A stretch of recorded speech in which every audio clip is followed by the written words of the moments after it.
Nyiricyubahiro Musenyeri umushumba wa Diocese ya Ruhengeri, nyakubahwa Vicaire General wa Diocese ya Ruhengeri, banyakubahwa abasaserdoti bihaye Imana bakristo bavandimwe, Kristo Yezu akuzwe. Mukuza kwishimana na Diocese ya Ruhengeri na Paroisse Cathedrale ya Ruhengeri kuri uyu munsi mukuru, twifuje kugenera Paroisse Cathedrale ya Ruhengeri ikimenyetso cy'uko umwaka ushize muri Mariyatoni ya 13 aribo baje kwisonga mu maparuwase yose yo mu Rwanda, ndetse no ku munsi mukuru w'ubutatu butagatifu ituro ryavuye ahangaha niryo ryabaye irya mbere mu Rwanda.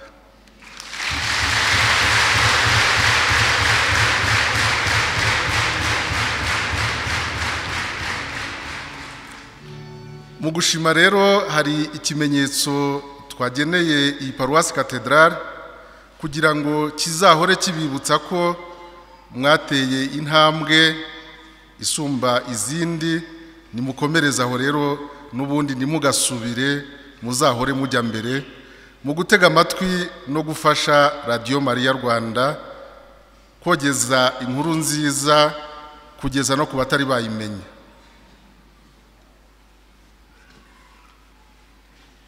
Ndagira ngo Padiri mukuru wa Paroisse Cathedrale aze yakire mu izina ry'abakristo b'iyi Paroisse ikimenyetso twabageneye.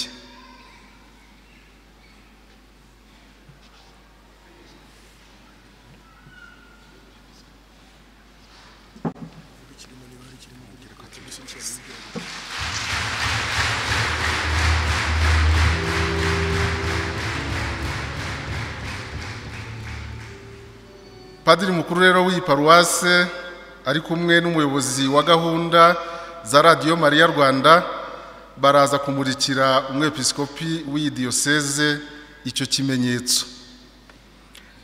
Ndasoza rero nshimira buri wese umwanya agena wo gutega amatwi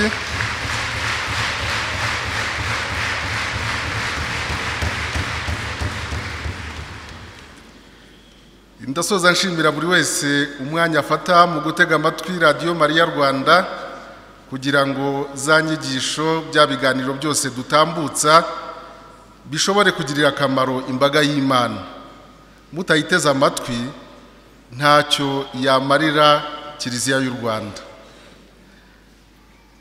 Ndabasaba rero igitambo cya misa n'igihumuza kuba mushobora kugera hariya kuri studio ya Radio Maria Rwanda cyangwa se ku meza bateye hanze kugira ngo nuwaba yaje hari igeno yitwaje kugira ngo yongere atere inkunga Radio Maria Rwanda kuza kuhanyura.